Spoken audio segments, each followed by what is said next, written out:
Wala nang maraming paligoy-ligoy pa, diretso sa punto na. Maiksi lang ang komentaryo, pero diretso sa punto. Maraming kuro-kuro, may tiwali, may totoo. Dito, sa puntong diretso tayo. Punto, diretso. Nanindigan si Senador Amy Marcos sa hindi niya pagpirma sa higit 6.79 trillion pesos 2026 national budget na tinatawag niyang giniling budget. Paliwanag ni Sen Amy na dagdagan daw kasi ng mahigit 143 billion pesos ang pondo para sa binansagan niyang soft pork, tulad ng medical assistance to indigent and financially incapacitated patients o MAIFIP, at assistance to individuals in crisis situations o AICS na pwedeng samantalahin ng mga politiko. Kinwestiyon niya ang paglipat ng pondo mula sa mga flood control project papunta sa soft pork at ang malaking kaltas sa mga proyekto ng DOTR o DPWH. Ayon kay Executive Secretary Ralph Recto, nakatakdang pirmahan ni PBBM ang panukalang budget sa unang linggo ng 2026. Si Amy Marcos hindi pumirma sa 2026 budget. No siya. Ang rason niya, marami pa rin pork daw dyan. Itong budget daw na ito ng 2026 ay puno pa rin ng pork. Sabi niya, hindi lang kasi lantad. Hindi raw kasi lantaran kasi nga giniling. Ang labas, giniling daw ang nandyan sa 2026 budget. Ito ang pagkakasabi niya.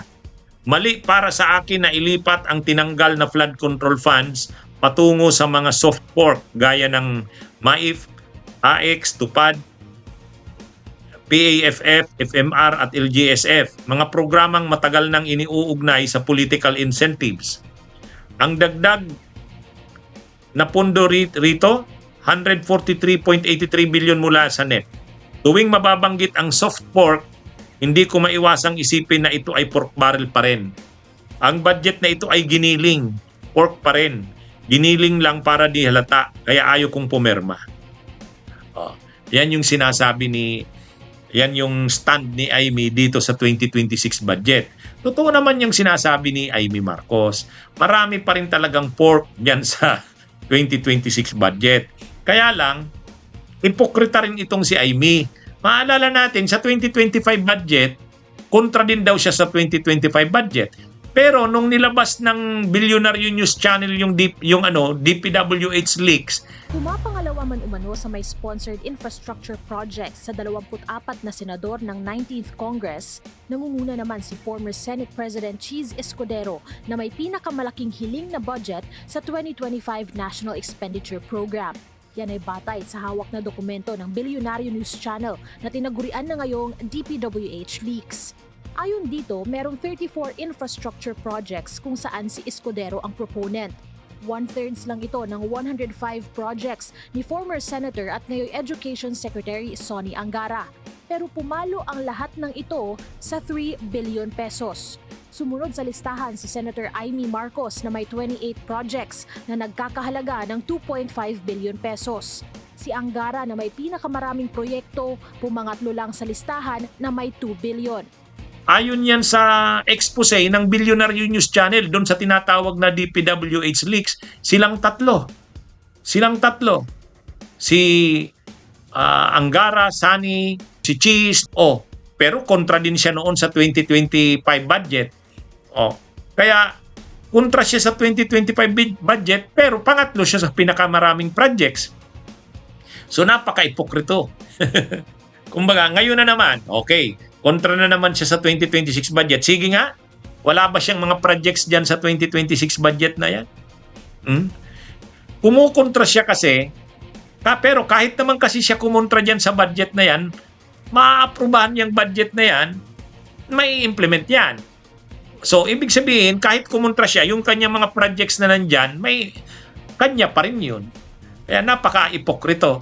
Kasi, kukontrahin mo yung budget, pero siya, yung mga projects niya nandyan pa rin, naisingit na. Oh. Grabe lang ang kanyang komentaryo sa budget na yan, kung ano-anong ano niya, na giniling daw yan, kaya pork pa rin. Giniling lang para hindi halata. Totoo yan, marami talaga dyan questionably sa budget na yan. Kaya lang, kung totoo mong paninindigan mo yan, huwag kang kumuha ng mga projects. Ay, nung 2025, yun na nga, kontra din siya sa 2025 budget. Lagi naman siyang kontra eh. Pero ang dami niyang projects, pangatlo nga siya eh. O, di ba napaka-ipokrito ng ganyan? Napaka-ipokrito ng ganyan. Ganyan ang mga style nito ni Amy. Kontra, pero nanginginabang. Oh, yan yun. Yan si Amy Marcos. Nung 2025, pangatlo siya. Imagine niyo pangatlo siya sa pinakamaraming projects. Oh, si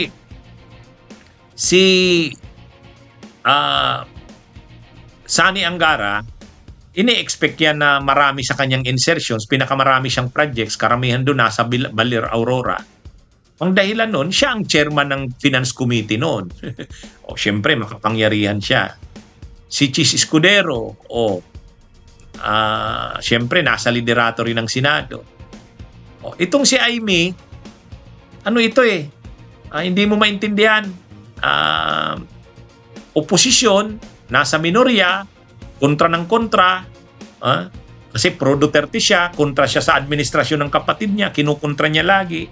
Pero, yung pala, pangatlo siya sa pinakamaraming proyekto noong 2025. Ngayong 2026, ilabas kasi, wala ba siyang mga projects dyan sa 2026 budget na yan? Kung kontra siya ng kontra at sinasabi niyang no siya dyan sa budget na yan, pero napakarami niyang projects din pala dyan, ay di ipokrita nga siya. Inuulit-ulit niya lang yung ganyan. Hindi, walang integridad itong si Amy Marcos. Yan ang malinaw dyan. Okay, mga kabunyog, mga kababayan, magandang araw sa inyong lahat. Bunyog, bunyog, halikan na kasama ka.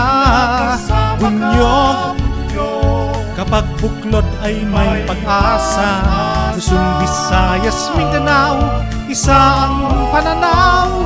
Sa bagong Pilipinas ang bunyog isisigaw.